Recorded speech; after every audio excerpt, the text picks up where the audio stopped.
我哋其實選擇香港作為係第一次出海從泰國出海嚟到嘅地方，係因為其實我哋都做咗好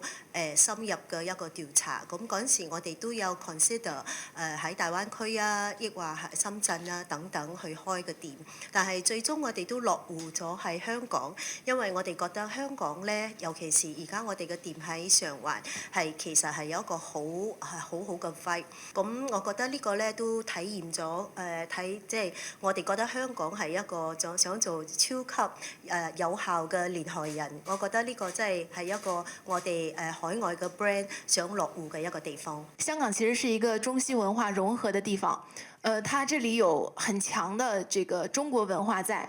同時，它也鏈接了很多西方的這些元素，所以我們也很希望能通過香港這個平台，通過 Food Expo 這個平台鏈接到更多的這個海外的買家也好，海外的代理商朋友也好，以及包括我們也希望能夠通過香港引進更多海外的好的東西，能夠引到中國去，讓更多的中國老百姓能夠知道。